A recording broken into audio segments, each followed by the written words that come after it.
When I found out that my son was schizophrenic, it was months, almost a year before he finally got into the hospital, because he was away at college studying. I did not understand what was happening, and I went from place to place begging for somebody to see my son. None of them would, because the way the law speaks, you have to be a danger to himself or a danger to somebody else. Finally, the violent act was there, and he was picked up by the police, taken to the old High-Ridge Hospital, which was a true snake pit, and there he was diagnosed as a chronic paranoid schizophrenic.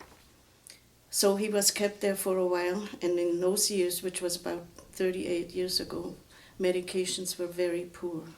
He was on Thorazine with horrible, horrible side effects. He was in very bad shape. They called a meeting. I was there. Psychiatrist came out, told me they cannot keep him, he's too dangerous. They released him into my custody. And that was the turning point in my life. I filed a grievance against the hospital, against the Human Service Department, and I made headline the next day.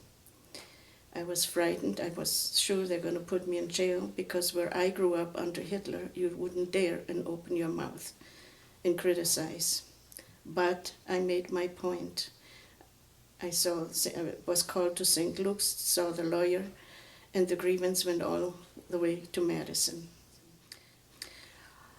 Through all these experiences, I met two other ladies, one her son and the other lady, her daughter, were at St. Luke's in the psych unit. We start talking, all three of us, totally in despair. What's going to happen? What are we going to do? We must, and that's when we started to get together, thinking about starting something to get better services for our people. We realized we knew nothing about services, who to contact, what to do. So the first thing we did was educate ourselves. Slowly, people joined us, and there was one man, Bob Nugent was his name. He sat at the Human Service Board in Racine, and he taught us who to contact, taught us about the system, where to go. So we started going to public hearings. We wrote letters to the newspaper. It was horrendous work, and we were totally dedicated. We were driven because we knew there had to be changes, and slowly, the changes came about.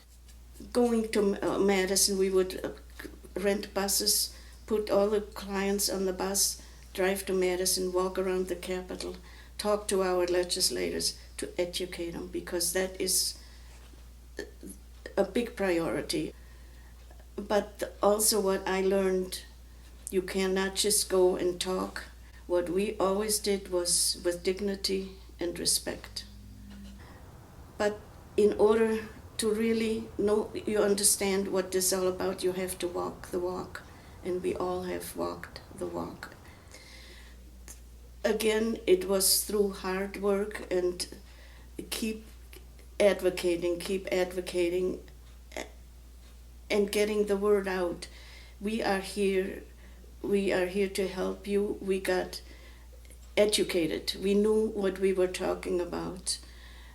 And in my opinion, that gives people hope. Again, the biggest problem, no aftercare. It's been a terrible, hard, painful road. But we achieved what we set out to do, and we're not done. I don't think we'll ever be done.